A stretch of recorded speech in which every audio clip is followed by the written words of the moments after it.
चलिए अब बात करते हैं मुख्यमंत्री अशोक गहलोत के राजसमंद दौरे की। तो मुख्यमंत्री दोपहर 2 बजे जयपुर से रवाना होंगे। दोपहर 3:30 पर पहुंचेंगे खमनोर के बिल्ली की भागल। मेडी टूरिज्म वेलनेस सेंटर का करेंगे शिलान्यास। विधानसभा अध्यक्ष डॉक्टर सीपी जोशी, मंत्री उदयलाल आंजना और सुभाष गर्ग भी रहेंगे मौजूद। तो अपने आप में बेहद महत्वपूर्ण मुख्यमंत्री का दौरा रहने वाला है। राजसमंद का उनका ये दौरा है। मुख्यमंत्री दोपहर 2 बजे जयपुर से रवाना होंगे। दोपहर 3:30 पर पहुंचेंगे खमनोर के भागल। मेडी टूरिज्म वेलनेस सेंटर का वो शिलान्यास करेंगे। विधानसभा अध्यक्ष डॉक्टर सीपी जोशी, मंत्री उदयलाल आंजना और सुभाष गर्ग भी मौजूद रहेंगे।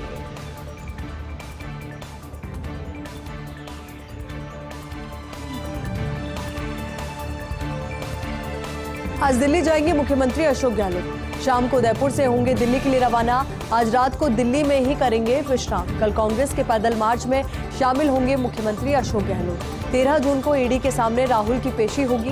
दिल्ली में विरोध प्रदर्शन और प्रेस कॉन्फ्रेंस करेगी कांग्रेस पार्टी। तो दिल्ली में विरोध प्रदर्शन कांग्रेस पार्टी की ओर से, और ऐसे में तमाम दिग्गज दिल्ली पहुंचेंगे। और आज दिल्ली जाएंगे मुख्यमंत्री अशोक गहलोत। शाम को उदयपुर से दिल्ली के लिए वो रवाना होंगे। आज रात को दिल्ली में ही विश्राम वो करेंगे। कल कांग्रेस के पैदल मार्च में शामिल होंगे मुख्यमंत्री अशोक गहलोत। 13 जून को ईडी के सामने राहुल की पेशी होगी और दिल्ली में विरोध प्रदर्शन और प्रेस कॉन्फ्रेंस करेगी कांग्रेस। तो एक और तो राहुल गांधी की ईडी के समक्ष नेशनल हेराल्ड केस के संबंध में पेशी होनी है, तो वहीं दूसरी ओर कांग्रेस पार्टी की ओर से इसको लेकर के विरोध प्रदर्शन किया जाएगा, क्योंकि लगातार कांग्रेस पार्टी और अन्य पार्टियों की ओर से इस तरीके के आरोप लगाए गए हैं कि जब भी बीजेपी के विरुद्ध कोई खड़ा होता है या फिर बीजेपी की जब दमनकारी नीति की बात आती है तो बीजेपी ईडी चोटी का जोर लगा देती। तो ऐसे में ये विरोध प्रदर्शन भी देखने को मिलेगा।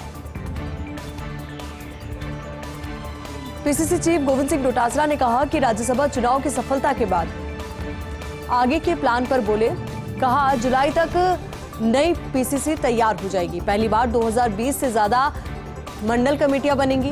ब्लॉक और जिला अध्यक्षों के चुनाव भी करवा लिए जाएंगे। एक व्यक्ति एक पद जैसे फैसले राजस्थान में लागू हो चुके हैं। फ्लैगशिप योजनाओं को जनता तक पहुंचाने का अभियान चला रखा है। विकास कामों को लेकर नाराज विधायकों की कुछ मांगे थी, जिनको सकारात्मक तरीके से बातचीत कर सुलझा लिया गया है। राज्यसभा के जो परिणाम सामने आए वो कांग्रेस पार्टी के लिए सुखद परिणाम सामने आए, क्योंकि 3 प्रत्याशी कांग्रेस पार्टी की ओर से मैदान में और तीनों प्रत्याशी ही विजयी हुए। तो ऐसे में पीसीसी चीफ गोविंद सिंह डोटासरा ने कहा कि अब सफलता के बाद आगे के प्लान बनाए जाएंगे और जुलाई तक नई पीसीसी तैयार हो जाएगी। पहली बार 2200 से ज्यादा मंडल कमेटियां बनेंगी। ब्लॉक और जिला अध्यक्षों के चुनाव भी करवा लिए जाएंगे। एक व्यक्ति एक पद जैसे फैसले राजस्थान में लागू हो चुके हैं। फ्लैगशिप योजनाओं को जनता तक पहुंचाने का अभियान चला रखा है। विकास के कामों को लेकर नाराज विधायकों की कुछ मांगे थी, जिनको सकारात्मक तरीके से बातचीत कर सुलझा लिया गया। राज्यसभा चुनाव में शानदार प्रबंधन में भाजपा आगे है। महाराष्ट्र, हरियाणा, कर्नाटक में भाजपा को सफलता मिली है। कर्नाटक में कांग्रेस जेडीएस के झगड़े ने दिलाई एक अतिरिक्त सीट।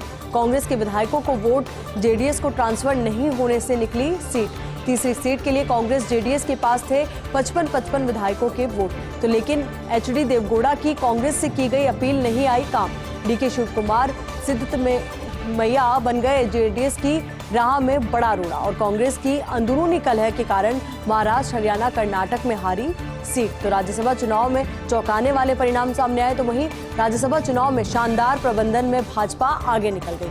महाराष्ट्र, हरियाणा और कर्नाटक में भाजपा को बड़ी सफलता मिली है। कर्नाटक में कांग्रेस जेडीएस के झगड़े ने एक अतिरिक्त सीट दिलाई है। कांग्रेस के विधायकों को वोट जेडीएस को ट्रांसफर नहीं होने से सीट निकली है। तीसरी सीट के लिए कांग्रेस जेडीएस के पास से 55 विधायकों के वोट, लेकिन एचडी देवगौड़ा की कांग्रेस से की गई अपील काम नहीं आई। डीके शिवकुमार सिद्धरमैया बन गए जेडीएस की राह में बड़ा रोड़ा, और कांग्रेस की अंदरूनी कलह के कारण महाराष्ट्र, हरियाणा, कर्नाटक में हारी ये सीट।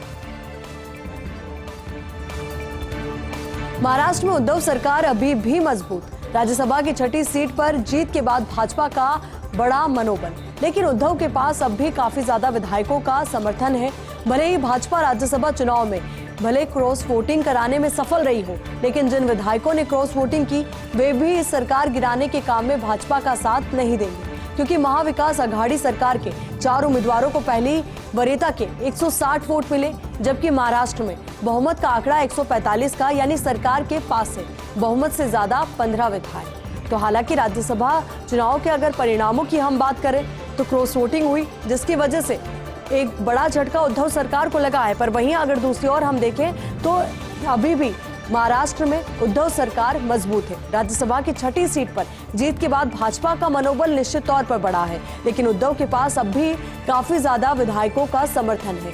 भले ही भाजपा राज्यसभा चुनाव में क्रॉस वोटिंग कराने में सफल रही हो, लेकिन जिन विधायकों ने क्रॉस वोटिंग की है वे भी सरकार गिराने के काम में भाजपा का साथ नहीं देंगे, क्योंकि महाविकास अघाड़ी सरकार के 4 उम्मीदवारों को पहली वरीयता के 160 वोट मिले हैं, जबकि महाराष्ट्र में बहुमत का आंकड़ा 145 का है, यानी सरकार के पास है बहुमत से ज्यादा 15 विधायक।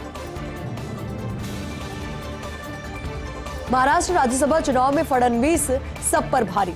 उद्धव पवार के साझा प्रयासों को फडणवीस ने किया असफल, यानी नामुमकिन को मुमकिन कर भाजपा का तीसरा उम्मीदवार भी जिताया है। महाराष्ट्र में राज्यसभा की 5 सीटों पर पहली वरीयता के वोट से फैसला हुआ।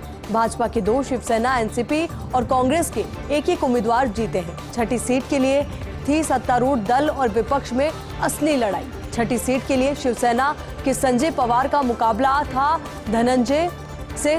प्रदेश की छोटी पार्टियों के 9 विधायकों ने क्रॉस वोटिंग कर भाजपा को दिलाई 6ठी सीट, और वहीं अलबत्ता फडणवीस के प्रयासों से भाजपा की झोली में गई एक अतिरिक्त सीट।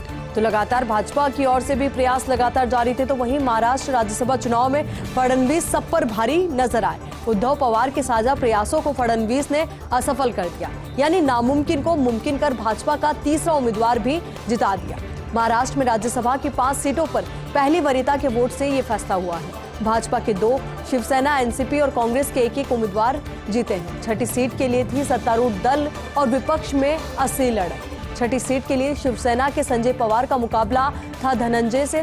प्रदेश की छोटी पार्टियों के 9 विधायकों ने क्रॉस वोटिंग की और भाजपा को 6ठी सीट दिलाई। अलबत्ता फडणवीस के प्रयासों से भाजपा की झोली में गई है एक और अतिरिक्त सीट। चलिए बात करते हैं एक बेहद महत्वपूर्ण सवाल की। क्या अब चौटाला परिवार नजर आएगा साथ राज्यसभा चुनाव के बाद? इसकी बात की चर्चा ज्यादा है। इस प्रयास के लिए उठाया गया है एक ठोस कदम। इनेलो के इकलौते विधायक अभय चौटाला बढ़े हैं एक कदम आगे। राज्यसभा चुनाव में निर्दलीय उम्मीदवार कार्तिकेय शर्मा को दिया समर्थन। मतलब ये चौटाला परिवार को एक करने की मुहिम है, आगे बढ़ने के शुभ संकेत है, क्योंकि भूपेंद्र हुड्डा कांग्रेस के नेता पूरे भरोसे में ये कि अभय चौटाला नहीं करेंगे किसी को वोट, लेकिन अभय ने दुष्यंत चौटाला समर्थित उम्मीदवार को वोट कर भी चौंका दिया है। अभय के इस कदम के बाद दोनों परिवारों के साथ आने की बड़ी है संभावना। लगातार अब इस पूरे घटनाक्रम के बाद सवाल यही उठ रहा है, क्या अब चौटाला परिवार एक साथ नजर आएगा? राज्यसभा चुनाव के बाद इस बात की चर्चा सबसे ज्यादा है। इस प्रयास के लिए उठाया गया एक ठोस कदम, क्योंकि इनेलो के एक इकलौते विधायक अभय चौटाला एक कदम आगे बढ़े हैं। राज्यसभा चुनाव में निर्दलीय उम्मीदवार कार्तिकेय शर्मा को उन्होंने समर्थन दिया। मतलब ये चौटाला परिवार को एक करने की मुहिम आगे बढ़ने के शुभ संकेत, क्योंकि भूपेंद्र हुड्डा कांग्रेस के नेता पूरे भरोसे में थे कि अभय चौटाला नहीं करेंगे किसी को भी वोट, लेकिन अभय ने दुष्यंत चौटाला समर्थित उम्मीदवार को वोट कर भी चौंका दिया। अभय के इस कदम के बाद दोनों परिवारों के साथ आने की संभावनाएं बढ़ी है और सभी इसे चौटाला परिवार के लिए शुभ संकेत के तौर पर देख रहे हैं। आगे बढ़ते हुए आपको बता दें कि गृह मंत्रालय की रिपोर्ट में एक चौंकाने वाली बात सामने आई है। सिर उठाने की कोशिश में है उल्फा। इसको लेकर गृह मंत्रालय की रिपोर्ट सामने आई है। असम से दिल्ली तक युवाओं की भर्ती कर रहा है उल्फा। बीते महीनों में 150 युवाओं को भर्ती कर चुका है उल्फा। अपहरण के साथ जवानों, आम नागरिकों पर हमले की तैयारी में है। गृह मंत्रालय ने राष्ट्रीय जांच एजेंसी को सौंपी है ये जांच। असम में प्रतिबंधित उग्रवादी संगठन है उल्फा, और ये संगठन जो प्रतिबंधित भी है, उग्रवादी भी है। तो ऐसे में अब ये खबरें सामने आ रही है कि उल्फा सिर उठाने की कोशिश में है। इसको लेकर गृह मंत्रालय की रिपोर्ट सामने आई है। असम में दिल्ली तक युवाओं की भर्ती कर रहा है उल्फा। बीते महीनों में 150 युवाओं को भर्ती कर चुका है उल्फा। अपहरण के साथ जवानों, आम नागरिकों पर हमले की तैयारी में भी है। गृह मंत्रालय ने राष्ट्रीय जांच एजेंसी को जांच सौंपी है। असम में प्रतिबंधित उग्रवादी संगठन है उल्फा। चलिए बात करते हैं संयुक्त राष्ट्र महासभा की बड़ी पहल की। तो भारत के हिंदी भाषा के प्रस्ताव को मंजूरी दी गई है। अब यूएन के सभी कामकाज और जरूरी संदेश पेश किए जाएंगे हिंदी में भी। इसके अलावा बांग्ला और उर्दू भाषा को भी किया गया है शामिल। महासभा में बहुभाषावाद को प्रस्ताव रखा था भारत ने। 2018 में शुरू किया गया था हिंदी @UN अभियान। तो ये अभियान जिसकी शुरुआत की गई थी और कोशिश यही थी कि हिंदी को विश्व स्तर पर मान्यता मिले और साथ ही हिंदी जो एक बहुत बड़े जनसमूह की भाषा है उसकी भाषा यूएन की भाषा भी होनी चाहिए। तो संयुक्त राष्ट्र महासभा की बड़ी पहल देखने को मिली है। भारत की हिंदी भाषा के प्रस्ताव को मंजूरी दी गई है। अब यूएन के सभी कामकाज और जरूरी संदेश पेश किए जाएंगे हिंदी में भी। इसके अलावा बांग्ला और उर्दू भाषा को भी शामिल किया गया है। महासभा में बहुभाषावाद का प्रस्ताव रखा था भारत ने। 2018 में शुरू किया गया था हिंदी @UN अभियान। चलिए बात करते हैं भारत बनाम दक्षिण अफ्रीका के बीच दूसरे T20 मुकाबले की। तो दूसरा T20 मुकाबला आज होना है। कटक के बाराबती स्टेडियम में खेला जाएगा ये मैच। पहला मैच आसानी से जीत के बाद अफ्रीका का हौसला बुलंद है। दूसरी ओर ऋषभ पंत की कप्तानी और गेंदबाजी में नहीं दिखा दम।